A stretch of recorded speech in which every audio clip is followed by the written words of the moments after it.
కూకట్పల్లి బాలిక హత్య కేసు పోలీసులకు సవాల్గా మారింది.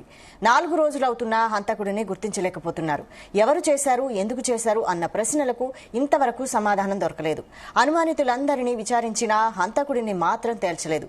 పథకం ప్రకారమే ఈ దారుణానికి పాల్పడ్డారని, కక్షతోనే హతమార్చినట్లు అంచనాకు వచ్చారు. ఘటనా స్థలంలో వేలిముద్రలు, సెల్ ఫోన్ డేటా, ఇతర సాంకేతిక పరిజ్ఞానంతో మరింత లోతుగా దర్యాప్తు చేస్తున్నారు.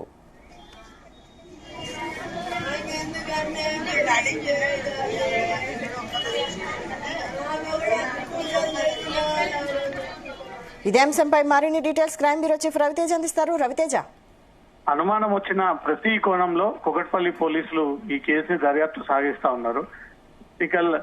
సైంటిఫిక్ ప్రత్యక్ష సాక్షులు, సీసీటీవీ కెమెరాలు, ఫింగర్ ప్రింట్స్, ఫుట్ ప్రింట్స్, ఏ ఒక్క క్లూ వదలకుండా ఈ కేసుని అత్యంత త్వరగా ఛేదించేటువంటి ప్రయత్నాలు జరుగుతున్నప్పటికీ ఈ రోజుకి 4వ రోజు కావస్తా ఉన్న సింగిల్ ఎవిడెన్స్ కూడా కూకట్పల్లి పోలీసులు ఛేదించలేకపోయారంటే ఈ కేసులో నిందితులు చాలా ప్లాన్ ప్రకారంగా పోలీసులకు అంతు చిక్కకుండా, పోలీసులు ఎన్ని కోణాల్లో దీన్ని దర్యాప్తు చేసినా ఒక్క చిన్న ఆనవాళ్లు దొరకకుండా సరిగ్గా ప్లాన్ చేసి ప్రీ స్కెచ్ వేసుకునే ఈ హత్యకు పాల్పడ్డారంటూ మాత్రం పోలీసులు ఈ కేసుని ప్రతిష్టాత్మకంగా దర్యాప్తు చేపడతా ఉన్నారు. ఇప్పటికీ 40కి పైగా సీసీ కెమెరాలు, అపార్ట్మెంట్ లో ఉన్నటువంటి 10 కుటుంబాలకు పైగా వ్యక్తులని, అటువైపుగా 4 రోడ్లలో ఉన్నటువంటి మొత్తం 20 స్ట్రీట్లని వెతికి సీసీటీవీ కెమెరాలను పరిశీలించినా ఒక్కరు కూడా అనుమానాస్పదంగా ఈ సీసీటీవీ కెమెరాలో హత్య జరిగినటువంటి టైంలో కనిపించకపోవడము, ఇదే అపార్ట్మెంట్ వాసులే ఈ హత్య చేసి ఉంటారనే దానిపై కూడా అనుమానాలు వ్యక్తం చేస్తూ అపార్ట్మెంట్ వాసులందరినీ కూడా ఇప్పటికే విచారించినప్పటికీ ఎలాంటి క్లూ లేకపోవడంపై మాత్రం ఎలా ఈ కేసుని ఛేదించాలి, ఈ కేసుని ఎలా కంక్లూడింగ్ చేయాలి అంటూ మాత్రం కూకట్పల్లి పోలీసులకు ఈ కేసు పెద్ద సవాల్గా మారిందని అనుకోవాలి. బాలిక ఒంటిపైన 20కి పైగా కత్తిపోట్లు ఉండడము, మెడ భాగంలో 9 కత్తిపోట్లు గురై ఉండడము, పోస్ట్ మార్టం రిపోర్టంలో కేవలం హత్య జరిగింది తప్ప ఇతర ఏ అఘాయిత్యం మైనర్ బాలిక పైన జరగలేదు అనేది కూడా ఒక క్లారిటీ వచ్చింది. ఆ కత్తి ఎన్ని ఇంచుల లోపలికి దింపి పాపని హతమార్చారు అంటూ కూడా క్లియర్ గా ఆ షార్ట్ ఒపీనియన్ అయితే పోలీసులకు అందింది. కానీ ఎవరు చేశారు, దేనికోసం చేశారు అనేది 4 రోజులుగా ఈ మిస్టరీ ఇంకా కంటిన్యూ అవుతూనే ఉంది. ఇప్పటి వరకు ఒక కంక్లూడింగ్ కి రాలేదు. కూకట్పల్లి పోలీసులు టవర్ లొకేషన్స్, కాల్ డాటా, ఆ హత్య జరిగినప్పుడు ఆ రూమ్ లో ఎవరైతే అన్నోన్ పర్సన్స్ వచ్చారా లేదా అపార్ట్మెంట్ వాసులు వచ్చారా వాళ్ళ కాల్ డాటాని అక్కడ టవర్ లొకేషన్స్ ని సైతం వెలికి తీసినప్పటికీ ఇప్పటికీ ఈ కేసు ఇంకా కొలిక్కి రాలేదు, ఇంకా ఫైనల్ స్టేజ్ కి అయితే రాలేదు. ఇంకా ఇన్వెస్టిగేషన్ అయితే కొనసాగుతా ఉంది. అనుమానితులందరినీ విచారించినప్పటికీ ఈ కేసులో ఎలాంటి క్లూ దొరకట్లేదు అనేది మాత్రం పోలీసులు ఉన్నతాధికారులకు, ఈ విషయాన్ని ఎప్పటికప్పుడు మానిటరింగ్ చేస్తున్నటువంటి అధికారులకు తెలియజేస్తా ఉన్నారు. ఈ ఇంట్లో కుటుంబ సభ్యులు లేనటువంటి సమయాన్ని చూసుకుని ఈ పాప ఒక్కతే ఉంటుంది అనే ఒక విషయం పక్కగా అపార్ట్మెంట్ వాసులకే తెలిసి ఉంటుంది. ఎందుకంటే బయట నుంచి ఎవరు వెళ్లి అపార్ట్మెంట్ నుంచి బయటికి వెళ్ళినటువంటి పరిస్థితులు లేవు కాబట్టి ఈ అపార్ట్మెంట్ లో ఉన్నటువంటి వారే ఈ కుటుంబంతో ఉన్నటువంటి గొడవని దృష్టిలో పెట్టుకొని తన తండ్రి ఒక మెకానిక్, తన తల్లి ఒక ఫార్మా కంపెనీలో అసిస్టెంట్ ల్యాబ్ టెక్నీషియన్ గా పనిచేస్తా ఉంది. ఇద్దరు కూడా ప్రైవేట్ ఉద్యోగులే.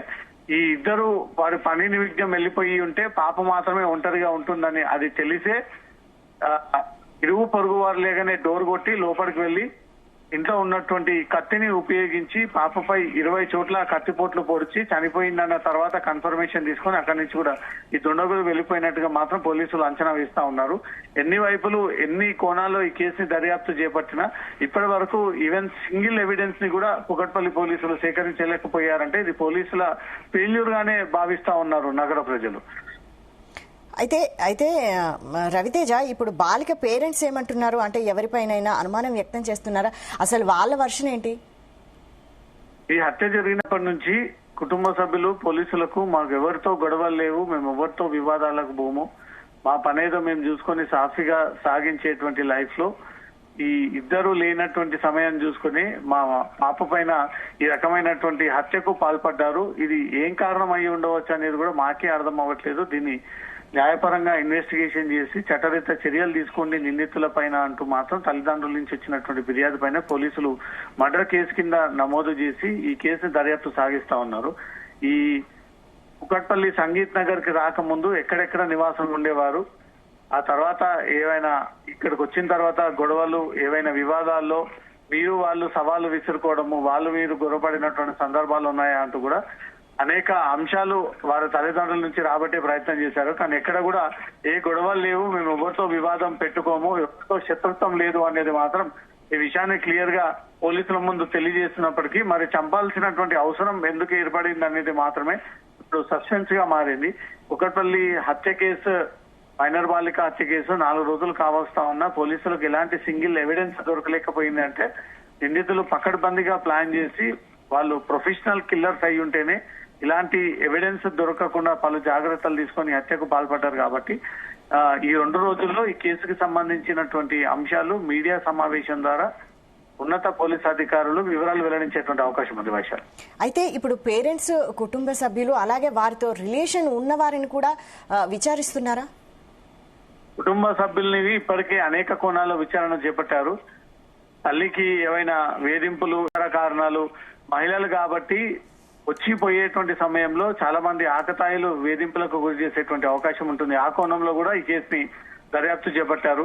అమ్మాయి మైనర్ బాలికపై ఈ చేతబడి కోసమే ఈ హత్య జరిగి ఉండవచ్చు అనే ఒక కోణంలో కూడా విచారణ జరిపారు. ఏదైనా దోపిడీ కోసం, దొంగతనం కోసం వచ్చి ఈ పాపని హత్య చేశారా అనే ఒక కోణంలో కూడా విచారణ చేపట్టారు. లేదా ఈ కుటుంబం గతంలో ఏదైనా గొడవలకు దిగి ఆ గొడవల కారణంగా ఈ కక్షని మనసులో పెట్టుకొని ఎవరు లేనటువంటి సమయాన్ని చూసి ఈ పాపని, మైనర్ బాలికని హత్య చేయాల్సి వచ్చిందా అనే ఒక కోణంలో కూడా పోలీసులకు వచ్చినటువంటి ప్రతి అనుమానం, ఆరోపణలు, అలిగేషన్స్ వచ్చినటువంటి వెంటనే ఆ కోణంలో విచారణ జరుపుతా ఉన్నారు. కానీ ఇప్పటి వరకు ఎలాంటి స్పెసిఫిక్ రీజన్ మైనర్ బాలిక హత్యకు గురైనట్టుగా మాత్రం పోలీసులు ట్రేస్ అవుట్ చేయలేకపోయారు.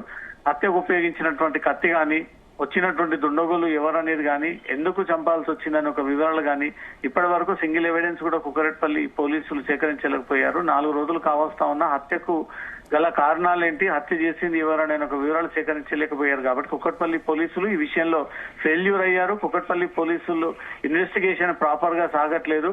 ఒక హత్య కేసుని 4 రోజులు సమయం తీసుకుంటారా? ఇంత టెక్నాలజీని ఉపయోగించినప్పటికీ కూడా పోలీసులు ఎవిడెన్స్ దొరకట్లేదు, ఇంకా కేసు ఇన్వెస్టిగేషన్ సాగుతా ఉందంటూ ఏదైతే వీళ్ళు సమాచారాన్ని ఇస్తా ఉన్నారో దాన్ని మాత్రం బస్తీ వాసులు, స్థానిక వాసులు ఈ కేసుని ఎందుకు ఇంత నిర్లక్ష్యంగా వ్యవహరిస్తా ఉన్నారు పోలీసులు, ఇంత టెక్నాలజీని ఉపయోగించుకొని ఒక హత్య కేసులో సిటీ సెంటర్ లో జరిగినటువంటి కేసుని ఛేదించలేకపోతా ఉన్నారంటూ మాత్రం పోలీసుల పైన విమర్శలు పెరుగుతా ఉన్నాయి. ఈ 2 రోజుల్లోపు దీన్ని డిటెక్ట్ చేస్తామంటూ మాత్రం పోలీసులు ఈ కేసుని ప్రతిష్టాత్మకంగా చేపడుతూ దర్యాప్తు సాగిస్తా ఉన్నారు. ఈ 2 రోజుల్లో ఈ హత్యకు గల కారణాలేంటి, ఎవరు ఈ హత్యకు పాల్పడ్డారంటూ మాత్రం ఆ వివరాలు వెల్లడించబోయేటువంటి అవకాశం అయితే కనబడుతోంది. వర్ష అయితే రవితేజ, చుట్టుపక్కల బిల్డింగ్స్ ఉన్నాయి కదా, వాళ్లలో బిల్డింగ్స్ లో ఉన్న వారిని కూడా ఏమైనా విచారిస్తున్నారా? అంటే పక్కపక్కన బిల్డింగ్స్, అపార్ట్మెంట్స్, ఒక అపార్ట్మెంట్ నుంచి ఇంకో అపార్ట్మెంట్ కి వెళ్లే ఛాన్స్ కూడా ఉంటుంది కదా, ఆ కోణంలో ఏమైనా దర్యాప్తు చేస్తున్నారా పోలీసులు? వెనక నుండి వచ్చి దాడి చేసేటువంటి అవకాశం లేదు అనేది మాత్రం పోలీసులు ఇది నిర్ధారించడం జరిగింది. ముందు నుంచి మాత్రమే రావాలి, వీళ్ళు పెంట్ హౌస్ లో ఉంటారు కాబట్టి ఈ అపార్ట్మెంట్ లో ఉంటున్నటువంటి వ్యక్తులే ఈ కుటుంబంతో ఏదైనా గొడవని దృష్టిలో పెట్టుకునే ఈ మైనర్ బాలికపై హత్య చేసి ఉంటారే తప్ప బయటి అపార్ట్మెంట్ వ్యక్తులు, బయటి వ్యక్తులు ఎవరు వచ్చి ఈ అపార్ట్మెంట్ లోకి దూకి హత్య చేసినటువంటి సందర్భాలు చాలా తక్కువ, అరుదుగా ఉంటుంది అనేది మాత్రం అనాలిసిస్ చేసుకొని ఆ బిల్డింగ్ చుట్టుపక్కల ఉన్నటువంటి మెజర్మెంట్స్ అన్నిటిని కూడా ఇప్పటికే పోలీసులు సేకరించడం జరిగింది. ఇంట్లోకి వెళ్ళినటువంటి ఫుట్ ప్రింట్స్, ఇంట్లో కత్తితో పాటు అక్కడ ఏ వస్తువులు పట్టుకున్నారో ఆ ఫింగర్ ప్రింట్స్, ఇక్కడ రక్తపు మడుగుల్లో ఇంకేమైనా ఆనవాళ్లు, వీటన్నిటినీ క్లూస్ టీమ్స్ అక్కడికి చేరుకొని ఆ వివరాలన్నీ కూడా సేకరించడం జరిగింది. డాగ్ స్క్వాడ్ కూడా అక్కడికి చేరుకొని ఈ హత్య తర్వాత దుండగుడు ఎటువైపుగా వెళ్ళాడు అనే ఒక కోణంలో కూడా దాన్ని వెరిఫై చేసినప్పటికీ ఎక్కడ కూడా ఆనవాళ్లు దొరకలేదు అనేది మాత్రం క్లియర్ గా పోలీసులు చెప్తా ఉన్నారు.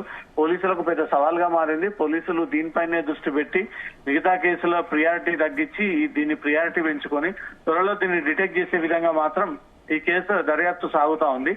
ఇప్పటికీ 40కి పైగా సీసీ కెమెరాలు, 10 మందికి పైగా అపార్ట్మెంట్ వాసులని, 20 స్ట్రీట్లకు పైగా సీసీటీవీ కెమెరాలని, చుట్టుపక్కల వారిని కూడా ఏవైనా అనుమానపు వ్యక్తులు ఎవరైనా ఈ వైపుగా వచ్చారా అనే ఒక కోణంలో కూడా విచారిస్తున్నప్పటికీ ఇప్పటి వరకు ఎలాంటి క్లూ దొరకకపోవడంపై మాత్రం కుకట్పల్లి పోలీసులు విమర్శల పాలవుతాననేది మాత్రం స్పష్టంగా అర్థమవుతుంది. Okay, thank you Raviteja.